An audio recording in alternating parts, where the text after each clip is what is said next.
아까 원내대표님도 말씀하셨는데요. 손준성 검사에게 징역 1년이 선고됐습니다. 윤석열 대통령은 지난 대선 당시에 손준성 검사가 보낸 고발장이 출처가 불분명한 괴문서다라고 주장을 했고요. 손준성 검사 등에 대한 제보는 정치 공작이다. 이렇게 선언을 했습니다. 근데 결과적으로 검찰이 선거에 개입했다라고 법원은 판단한 것입니다. 손준성 검사를 비롯한 수사정보정책관실 검사들이 관련된 내용을 생성하고 보냈다라는 것이 맞다라고 법원이 판단했다는 것이죠. 여기서 질문을 하나 좀 던지고 싶습니다. 손준성 검사는 왜 고발장을 작성하고 전달했을까요? 손준성 검사에게 어떤 이익이 있습니까? 손준성 검사에게 범죄 동기가 있습니까?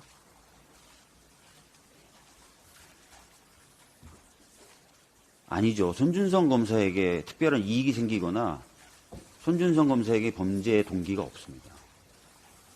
이 이야기는 무슨 얘기냐면 누군가의 지시를 받고 했다는 거죠.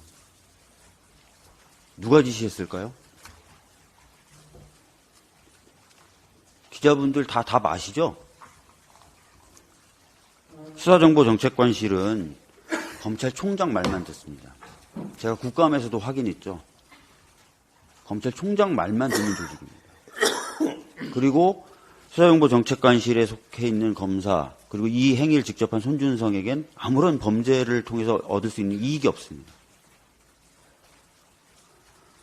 다시 한번 질문을 던져보겠습니다. 기자분들에게. 누가 지시했을까요?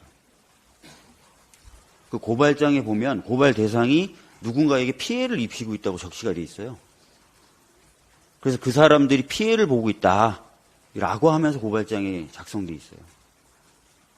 고발장에 피해를 입는다고 적시됐던 사람들, 그 사람들의 이익을 위해서 고발장이 작성되고 전달됐겠죠.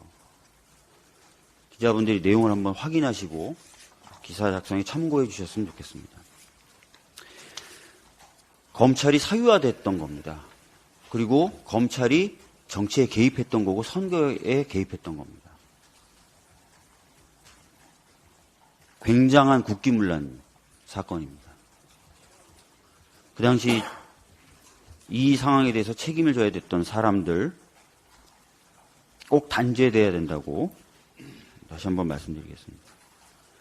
하나만 더 짧게 말씀드리겠습니다. 해병대원 사망사건 오늘로 199일째 되고 있습니다. 진상이 규명되고 있지 않습니다.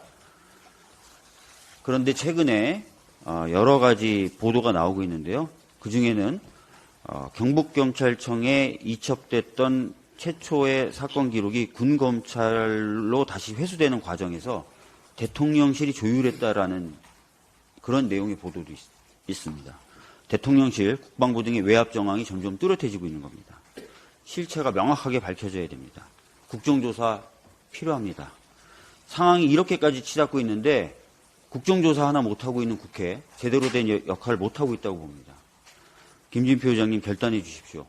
국정조사 반드시 이루어져야 됩니다. 이 정도의 정황이 드러나고 있는데 반드시 국정조사 이루어져야 된다는 점을 강조해서 말씀드립니다. 이상입니다.